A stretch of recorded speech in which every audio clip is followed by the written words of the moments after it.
Olá, sejam bem-vindos. E se é novo, inscreva-se por gentileza e deixe like e muito obrigado. A saga de Nero continua. No capítulo de hoje, Nero, a primeira esposa, a segunda e trágico fim de cada uma delas. Na história do Império Romano, poucos nomes evocam tantos sentimentos contraditórios quanto Nero, o último imperador da dinastia Júlio-Claudiana. A sua trajetória, marcada por esplendor e tragédia, poder e paranoia, é permeada por episódios que desafiam nossa compreensão moderna de moralidade e justiça. Entre esses episódios, destacam-se dois eventos impactantes: a execução de sua primeira esposa, Otávia, em 62 d.C., e a morte de sua segunda esposa, Popeia Sabina, em 65 d.C. Para entender a natureza desses acontecimentos, é preciso mergulhar nos meandros da política, das paixões e das intrigas do Palácio Imperial Romano. Otávia, filha do imperador Cláudio e de Messalina, foi, desde cedo, peça central no grande tabuleiro político de Roma. Sua união com Nero, arranjada quando ambos ainda eram jovens, foi, antes de tudo, uma aliança estratégica, destinada a consolidar o poder da família imperial. Otávia era conhecida por sua beleza discreta, seu comportamento recatado e sua dignidade silenciosa. No entanto, essas qualidades, que encantavam o povo romano, pouco significavam para Nero, que logo se mostrou indiferente à esposa. Com o passar dos anos, o casamento entre Nero e Otávia tornou-se cada vez mais frio. O imperador, imerso em suas próprias paixões e vaidades, encontrava em Popeia Sabina, uma mulher ambiciosa e dotada de um charme irresistível, um novo objeto de desejo. Popeia, por sua vez, cultivava com habilidade o favoritismo do imperador, usando de sua inteligência e beleza para galgar os degraus do poder. A presença de Otávia era, para Popeia, um obstáculo a ser removido. Ao longo de meses, intrigas e acusações começaram a pairar sobre a imperatriz. Acusada de esterilidade, de adultério e de conspirar contra o próprio marido, Otávia viu-se cada vez mais isolada. As acusações, embora infundadas, foram suficientes para que Nero decretasse o seu exílio e, posteriormente, a sua execução. Em 62 d.C., Otávia foi morta de maneira cruel, vítima de um processo injusto e de uma política de corte impiedosa. Sua morte provocou comoção entre o povo romano, que a via como símbolo de inocência e virtude. As ruas de Roma ecoaram protestos e lamentos, mas nada pôde deter a marcha do destino traçado por Nero e Popeia. Com Otávia fora do caminho, Popeia Sabina tornou-se, enfim, imperatriz.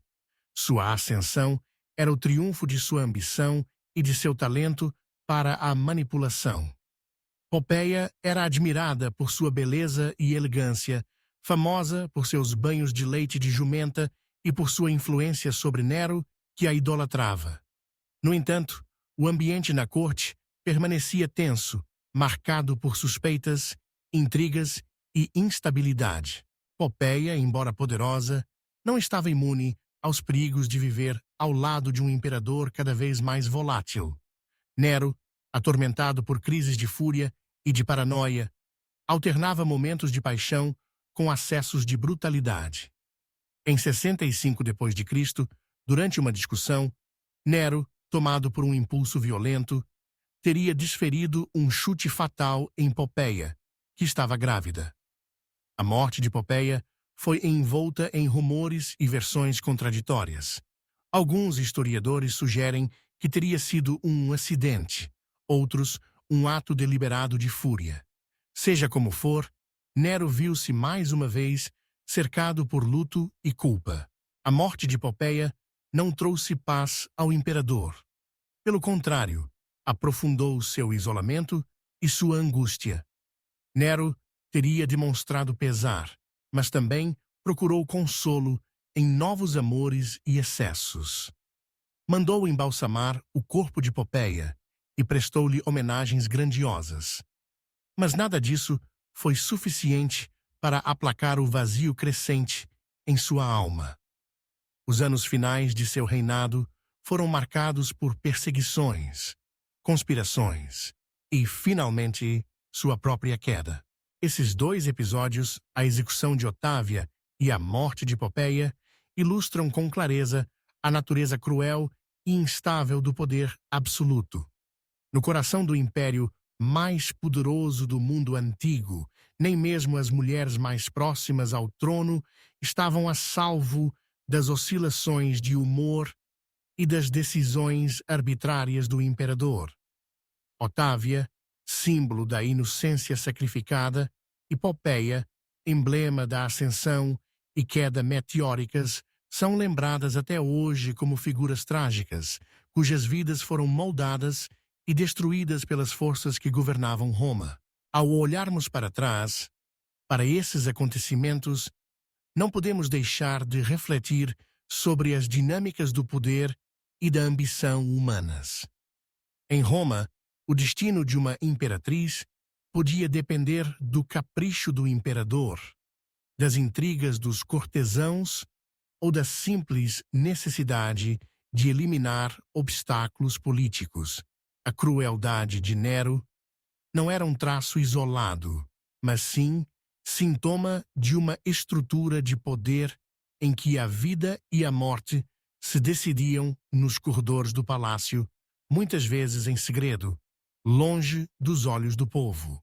A memória de Otávia e Popeia permanece viva nos relatos dos historiadores antigos, como Tácito, Suetônio e Dion Cássio, que narraram com detalhes as tragédias de suas vidas.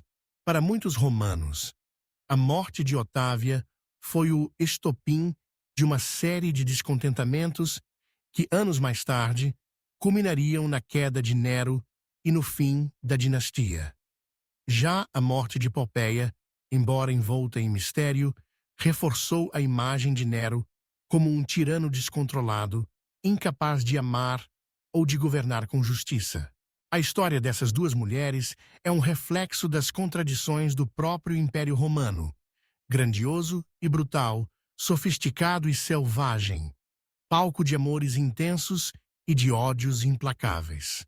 Otávia e Popeia viveram e morreram sob o olhar atento de uma cidade fascinada pelo espetáculo do poder. Suas vidas são, ao mesmo tempo, advertência e testemunho da fragilidade humana diante das engrenagens impiedosas da história. Assim, ao recordarmos a execução de Otávia e a morte de Popeia Sabina, somos convidados a olhar além dos fatos e a compreender, nas entrelinhas, as lições que essa história nos oferece sobre poder, ambição e humanidade. Que suas lembranças, ainda que marcadas pela tragédia, sirvam de reflexão para todos aqueles que buscam entender os limites e os perigos do poder absoluto. Muito obrigado. Fique atento, pois a saga de Nero continua com a morte de sua mãe. Até breve.